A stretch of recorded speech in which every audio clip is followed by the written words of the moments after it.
प्रणाम दीदी, मैं मधुबनी से गजेंद्र प्रसाद और यहाँ आया हूँ। मेरा प्रयास रहा है कि आपसे कुछ बातें जान लूँ, सीख लूँ, जिससे कि लोग भी देखें और सुने। और मैं इसे अपने शिव का संस्कृति चैनल पे डालूंगा। और एक जिज्ञासा है दीदी कि लोग भी क्षेत्रों में जब शिव चर्चा में जाते हैं तो बोलते हैं, तो अपने हिसाब से तो हम बता देते हैं, लेकिन मैं चाहता हूँ कि आपके माध्यम से लोग सुने। एक जिज्ञासा है कि मोक्ष प्राप्ति क्या है शिष्यों के लिए एवं साधु संतों के लिए, दोनों के लिए अलग अलग रास्ते हैं या एक ही? मोक्ष प्राप्ति का रास्ता एक शिव शिष्यों के लिए और एक साधु संतों के लिए अलग है या एक ही है?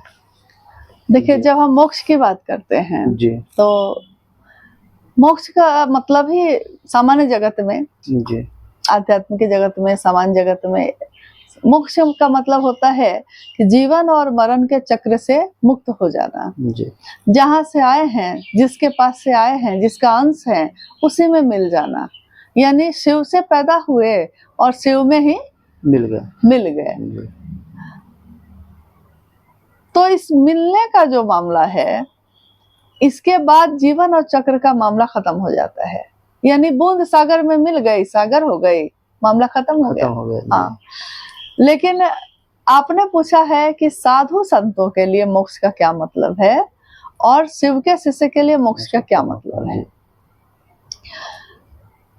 साधु संतों की बात तो वही बता सकेंगे ज्यादा अच्छे से, क्योंकि जो इस रास्ते पे चल रहा है अपनी यात्रा के बारे में ज्यादा अच्छा तो वही बता पाएगा। फिर भी सामान्यतः लोग यही समझते हैं कि साधु या संत दोनों में अंतर होता है। मतलब साधु एक शब्द की अपनी परिभाषा है, संत की अपनी परिभाषा है, लेकिन जो साधु और संत होते हैं उनकी ऊंचाई नापना बहुत कठिन होता है। कौन किस स्तर तक गया है आप नहीं अनुमान लगा सकते। उसका ईश्वर से जुड़ाव किस हद तक पहुंच चुका है हमारे जैसे सामान्य लोग उसका अनुमान नहीं लगा सकते। ये उसका अपनी यात्रा है। अब उस मोक्ष में वो शिव में विलीन हो जाना चाहते हैं। समानता तो यही मतलब ही होता है। तो उनके लिए मोक्ष होना यानी कि महादेव को पा लेना, महादेव में मिल जाना। अब है शिव शिष्यों की बात। साहब ने एक बार कहा कि जो शिव का शिष्य होगा वो शिव में मिलकर अपने जीवन और मरण के चक्र से मुक्त होना चाहेगा या फिर से इस जीवन में आना चाहेगा, इस जीवन में रहना चाहेगा। बड़ा कठिन प्रश्न है। हाँ, तो उस दिन उन्होंने सबसे ये प्रश्न किया और अंत में खुद इसकी व्याख्या की। उन्होंने कहा जो शिव का शिष्य होगा उसको भोग और मोक्ष अभिन्न रूप से देते हैं शिव, लेकिन न उसको भोग की कामना होती है न उसको मोक्ष की कामना होती है। उन्होंने अपने बारे में कहा भी है, मैं मोक्षार्थी नहीं हूँ, मैं मोक्ष की कामना लेकर चला ही नहीं हूँ। मैं मतलब शिव का शिष्य बार बार जन्म लेना चाहेगा क्योंकि उसको अपने गुरु के आदेश पे चलना है और गुरु का आदेश जब तक पूरा नहीं होगा तब तक वो बार बार इस धरती पे आता रहेगा, बार बार जाता रहेगा। एक बार बहुत साल पहले की बात है, 2003-4 की बात है ये। तो मैंने एक जिज्ञासा रखी थी उनके पास कि आखिर आपका एक संकल्प और आपका एक विचार आज लाखों लोगों तक पहुंचा है और हर जगह महादेव की बात हो रही है। लोग उतनी ही शिद्दत से, उतनी ही आवेश से महादेव का काम कर रहे हैं। तो इस काम को करने में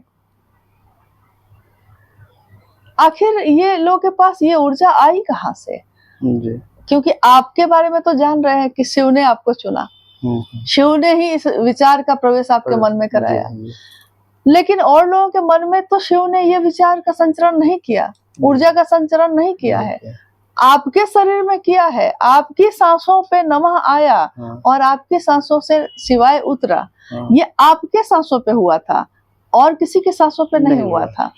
तो यानी कि ऊर्जा का संचरण जिस शरीर का सहारा लेकर शिव करते हैं, गुरु करते हैं, सामान्यतः जगत में उस शरीर को गुरु का शरीर कहा जाता है। व्याख्या यही है। जी जी साहब ने अपनी पुस्तक में भी व्याख्या यही लिखी जी है। जी अगर एक एक पंक्ति को ध्यान से पढ़िएगा तो उन्होंने अपने ही सारे रहस्यों को खोला है, खोला है। लेकिन लोगों ने बहुत गौर नहीं किया। ध्यान से नहीं पढ़ जिसकी रहे हैं। जितनी चाहत थी उतना ही पढ़ा, उतना ही समझा, जी, उनके अनुसार नहीं समझा, नहीं समझा। अपने अनुसार समझा है। तो लिखा तो उन्होंने है ये जी। बात। तो खैर, लेकिन वो इसको बहुत प्रकट नहीं करना चाहते, तो हम लोग भी प्रकट नहीं करना नहीं चाहते। करना चाहते। उन्होंने हमेशा शिव को सामने किया है, शिव ही सामने रहेंगे भी, और शिव के शिष्यों के लिए यही इहलौकिक उद्देश्य भी होना चाहिए।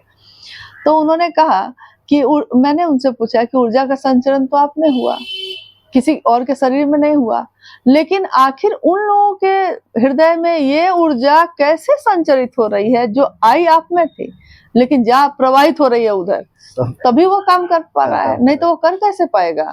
कैसे वो शिव की बात करेगा? उसने कोई शास्त्र नहीं पढ़े, उसने कोई ग्रंथ नहीं पढ़ा, महादेव की बात हम कैसे करेंगे? हम जानते ही क्या है महादेव के बारे में।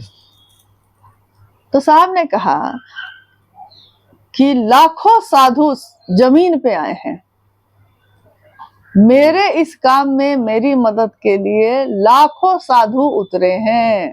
जी। अब ये लाखों साधु कभी आपको शरीर में भी हैं, अशरीरी सत्ता भी है, और शरीर में भी रहेंगे अगर आपके सामने भी आएंगे, आप जान नहीं पाइएगा, क्योंकि वो इतने सामान्य आचरण के साथ गुजरेगा कि समझ में नहीं आएगा कि ये कोई अलौकिक सत्ता जा रही है, कुछ ऐसी ईश्वरीय सत्ता गुजर रही है। क्योंकि महादेव का काम करने वाला सामान्य जगत में सामान्य आचरण के साथ घूमता फिरता है, और इसीलिए उन्होंने उद्धृत किया था जो दक्षिण भारत के संत तिरुमूलर हैं उनके बारे में, कि उन्होंने कितना सही लिखा है कि शिव की बात करने वाले लोग, अरे पूजा ही करनी है, अरे किसी के लिए कुछ करना ही है, उनके लिए करो जो शिव की सेवा में लगे हैं। और वो कौन है, कौन लोग हैं जो शिव की सेवा में लगे हैं? वो जो चलते फिरते मंदिर हैं, चलते फिरते मंदिर है। हाँ, मंदिरों में स्थापना हुई महादेव की, शिवालयों में हुई, लेकिन मानव के हृदय में नहीं हुई। तो मानव के हृदय में जब शिव की स्थापना होगी तो साहब का उद्देश्य पूरा होगा, कि वो तो हृदय में स्थापित करने आए हैं। वो जहां जाए मंदिर हो जाए, जहां खड़ा हो वो माहौल शिवमय हो जाए। ऐसी ही सोच, ऐसी प्रयास के साथ साहब चले हैं, चल रहे हैं लगातार।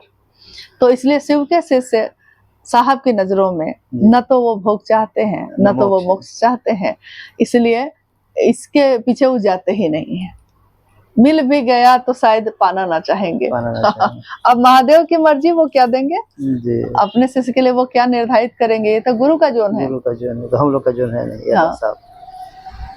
तो साहब के पास जो शक्ति आया, वो शक्ति विभाजित होकर के विभिन्न लाखों करोड़ों भाई बहनों में विभाजित होकर नहीं कह सकते आप, मतलब विभाजित होना तो अलग अलग हो जाना हो गया ना। तो मूल रूप से उस धारा में बहते चले जाना। हाँ, जैसे हिमालय के पर्वतों से जब पतली पतली धारा निकलती है जी। तो आपने देखा होगा या आप जानते भी होंगे, हिमालय से जो पतली पतली धाराएं आई हैं, कभी गोमुख की तरफ से यमुनोत्री आ रही है, गोमुख की तरफ से हाँ गंगोत्री आ रही है, बहुत सारी पतली पतली धाराओं का संगम हो रहा है, और संगम होकर वो मूल धारा बन रही है। तो मूल धारा है वो, मूल धारा बनी भी है और निकलेगी भी तो उसी मूल धारा से, मिलेगी भी तो उसी मूल धारा में। हाँ, तो मूल धारा तो शिव शिष्यता की साहब श्री के द्वारा ही है, और लोग उसी में मिलते रहते हैं, उसी से फिर निकलते रहते हैं, फिर उसी में मिलते रहते हैं। उससे अलग शिव शिष्यता की कोई कल्पना आप नहीं कर सकते। तो दीदी बस छोटा सा कि इसका मतलब ये हुआ कि जो शिव गुरु कार्य कर रहे हैं, न भोग चाहते हैं न मोक्ष चाहते हैं, वो महादेव का काम करना चाहते हैं, तो फिर से वो जन्म लेंगे तो मानव के रूप में, और वो फिर से महादेव का काम करेंगे, ऐसा हो सकता है? ये हो सकता है, ये तो महादेव का जोन है। हाँ, इसमें तो हम लोग कुछ कर नहीं सकते। शिष्य क्या चाहता है, वो गुरु के आदेश को पूरा करके प्रसन्न होता है जी। खुश होता है, आनंदित होता है, उसकी खुशी उसी में है जी, जी। महादेव के साथ, महादेव के काम को कर सके हम। अब है कि ये तो महादेव की इच्छा, कि वो क्या करना चाहेंगे और काम हमसे लेना चाहेंगे।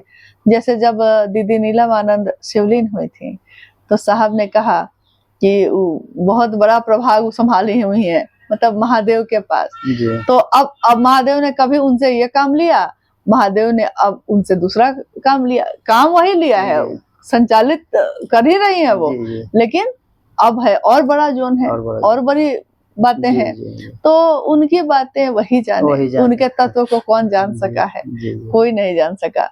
लेकिन जितना भर हम जानते हैं, हम लोग उनको नमन करते हैं, प्रणाम करते हैं, जानना तो संभव है नहीं। जी। ठीक है जी, बहुत बहुत धन्यवाद। के अपने को तो धन्यवाद नहीं है, जैसा अर्चित भैया कहे हैं, बस यही कि बस हम सभी साहब के आदर्शों पे चलते रहें, यही कामना है और यही आशीर्वाद साहब से है और आपसे भी यही। हाँ नहीं, बिल्कुल बिल्कुल बिल्कुल। प्रणाम। प्रणाम।